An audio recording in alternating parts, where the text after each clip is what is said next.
Alright, so the first exercise we're going to do is windshield wipers. So when you do these, you want your feet a little wider and shoulder width apart, and then you're going to drop to one side, trying to let your knee land on the instep of the foot here, and then back over. Good. The first 10 reps, you're just looking to kind of just loosen it up. In the beginning, you might not even get all the way down. You might only be able to come here. That's fine.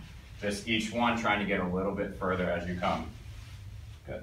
So this is phase one, so we'll do about 10 to 15 of these, unless you feel like you're starting to loosen up before you get to those numbers, then you can move on to the next. And that pretty much applies for all of these. Good.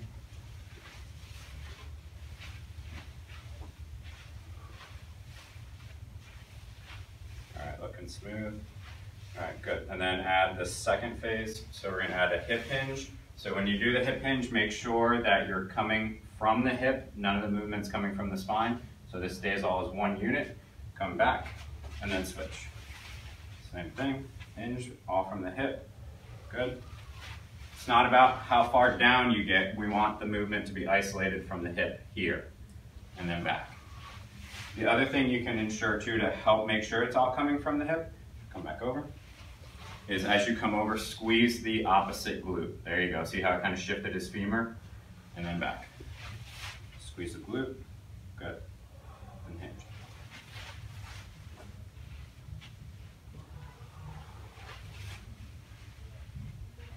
Good.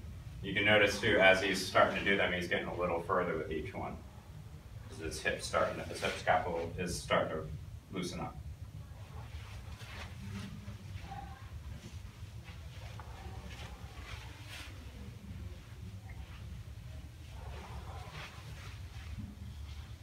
Good. Maybe one more each side.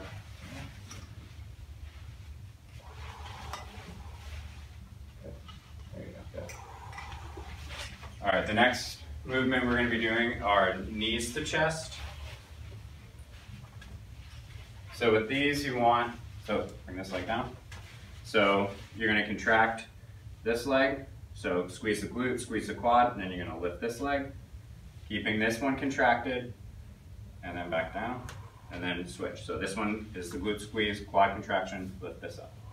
So just like he's doing it, keeping it more as a movement than it is necessarily a stretch. All of these are going to be done in that fashion where we're doing more movement than we are like an isolated stretch. So the reason why we're squeezing the glute and the quad on the opposite side is it helps prevent him from adding any lumbar flexion when he flexes his knee up to the chest. Because if he didn't, let that relax. So you see a little bit of rocking that can kind of occur in the lumbar down here.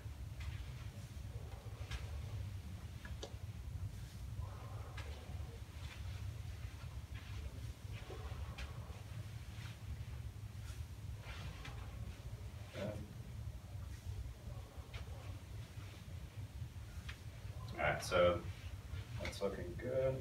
Feeling easier? Yep, good.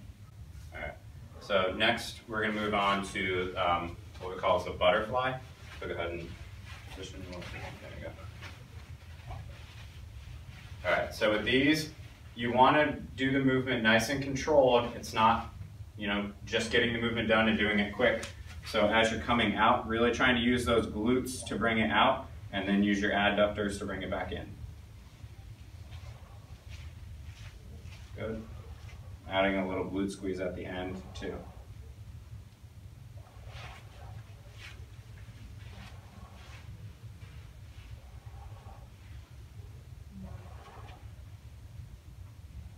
Good.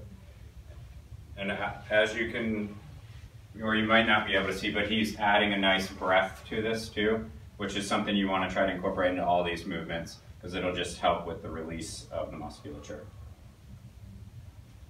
Good, feeling good on that? The next is going to be hydrants. So one of the key things when we're doing these that I notice people do is they do the same thing as we were discouraging before with the ballistic movement. You want it nice and slow and controlled and isolating the hip. So the movement is pretty small, so it's just a slight lift here, but what we don't want is go ahead and do an exaggerated movement. We don't want all this movement. Like, you're not accomplishing more by doing more. If anything, you're stressing the back. So isolate the movement, keep that core contracted, and then lift and back down. So this one's all about that glute med and glute min activation. Good. Now the order of these are very specific. They're built to help you loosen up the hip structure, get it moving, and then we start activating it to stabilize it again. So you will want to follow this routine in order as we do it in this video. A little less movement. There you go. Good. Perfect.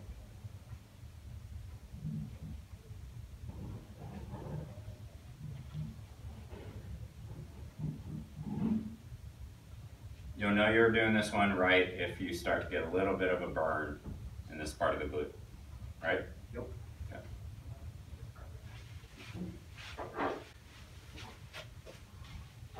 So the really important thing with the donkey kicks is you want to make sure that all of the movement is coming from the glute and the hamstring, not the back.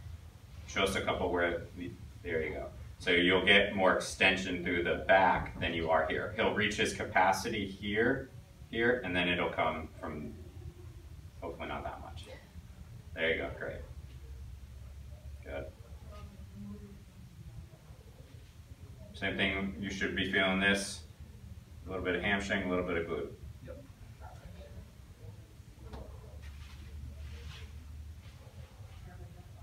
A little less. There you go.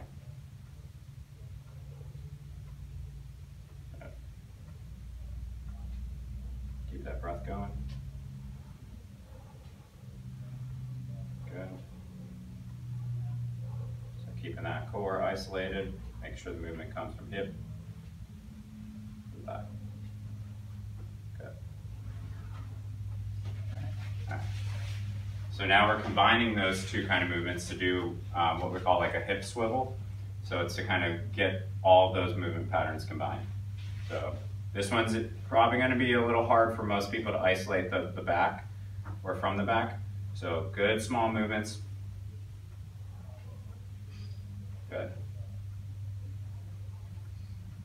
Just trying to draw basically like an oval from your body with your knee. And this is what we want to avoid, right? Correct, yes. Avoiding the big circles, avoiding all the excessive movement. Because the point of this stuff is to warm this up and activate this, but also you're warming up your core and teaching it what not to do. We don't want all these excessive movements. So you're engaging that core to try to isolate that movement pattern from the core to the hip.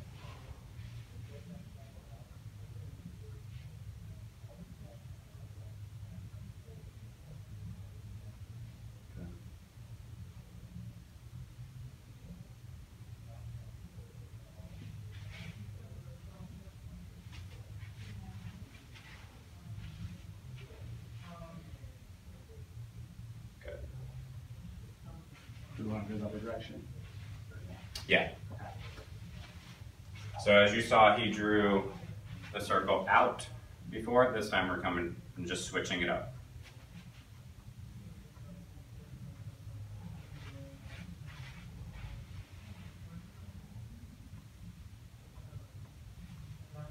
Keep it a little smaller. There you go.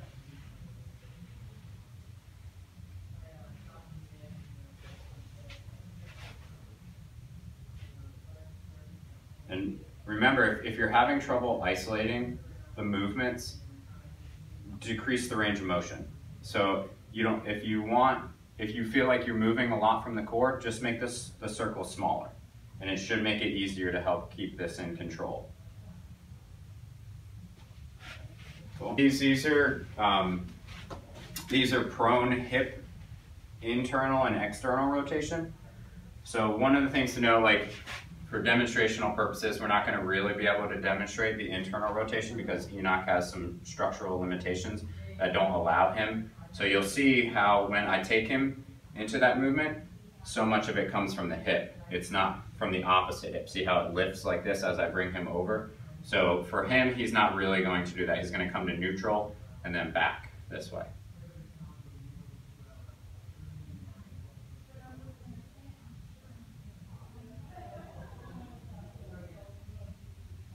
Good. And you'll know you're going too far if this comes up here, if your hip's coming up off the ground here.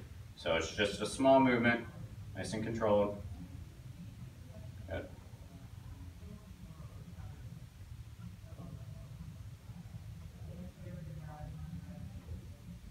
Switch.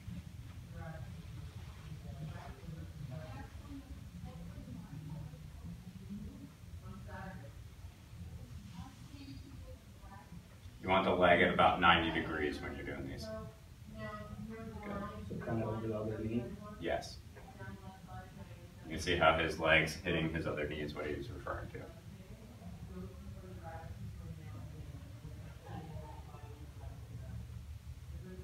Good. All right. Okay, so the next exercise is going to be the single leg raise. Okay. Same thing as when we did the knees to chest. You're going to want to squeeze this quad and squeeze this glute of the opposite leg. Good. That'll help prevent excessive motion from the core. You don't want to stop before I start with lifting. No. Correct. Okay. Yeah. You'll know he's gone a little too far when this happens. So his range doesn't need to be super large with this. So good quad contraction, glute contraction, come up, and there. That's fine. That's all you need. Because anything else is just coming from other areas that we don't want it to come from.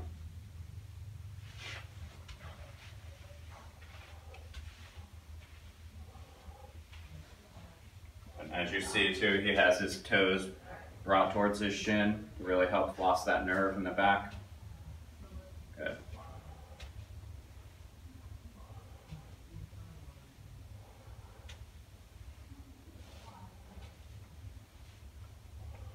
And again, you can see as he's done it, his range has gotten slightly larger. Good. So the next one we're going to do are iron crosses.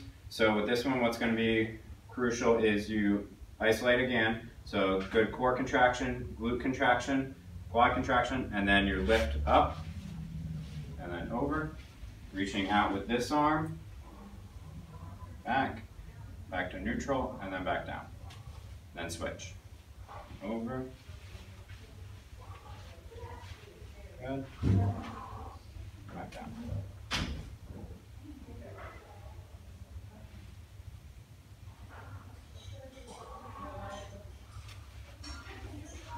Keep the opposite leg's quad contracted too. There you go. It's harder for that. Good.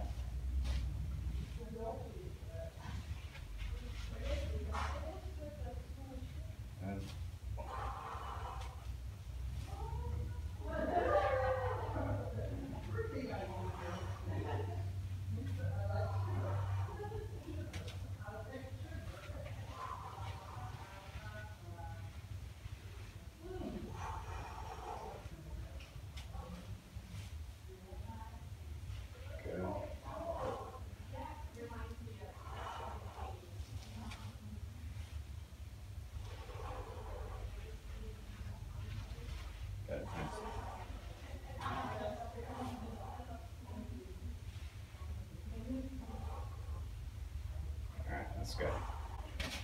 All right, next we're going to transition to the opposite side of that movement. So this one is going to be the scorpion. For demonstrational purposes, so let's go ahead and rotate. Yeah, just because for at least the first couple, and we're going to do this leg first.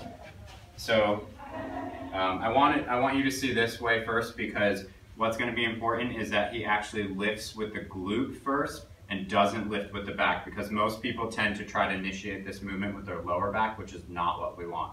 We want it to be initiated with the glute and a hamstring. So lift with the glute, good, and then up and over. Good. And as he's reaching out with the opposite arm. Good. So it's almost like two separate movements? In the beginning, I want you to do as two separate movements, but as you get better at it, it should be one fluid movement. Good.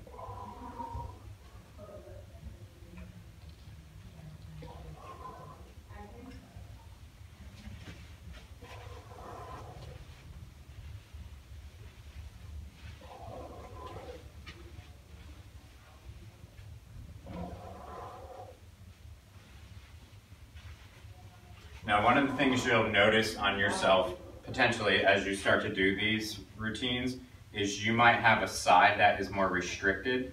So what I tend to tell people to do is focus more on that restricted side in the beginning, because what you want to try to do is build symmetry. So if you overemphasize the side that's already easy for you, you're just going to make gains on that side where you're not addressing the side that's tighter.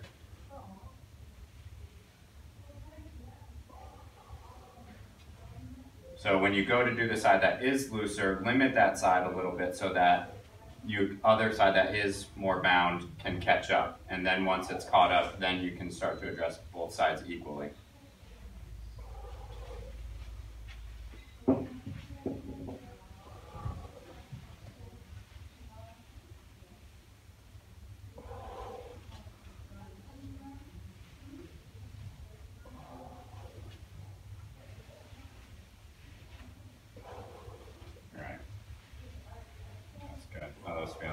Perfect. Good. All right. So the last activity are good mornings. So you'll notice Enoch puts his hand in the small of his back. So I'll show you a little bit. Okay. And then when he hinges, he's going to use this hand as a guide to make sure that all the movement comes from the hips, not the lower back. So it hinges forward, keeps the neck neutral, nice chin tuck down, and then squeezing the glutes at the top. Good. Good. Limit it a little bit on that last little bit. There you go. Yeah. Do it again. Like the back, like. So you can see how it starts to flex here. So that's what we're looking to avoid. Yeah.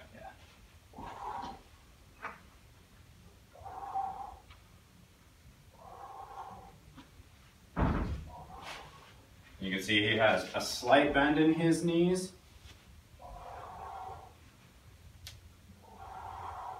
If when you're doing these, if you feel more of a burn in the calf as you're doing these, add a larger bend to the knee. Because what you're doing with that is you're actually stressing the nerve, not necessarily lengthening the hamstring.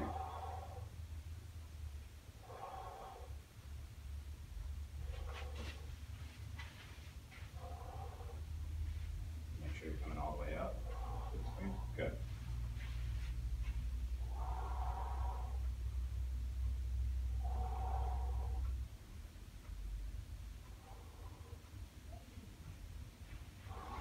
Good. Awesome. There you go.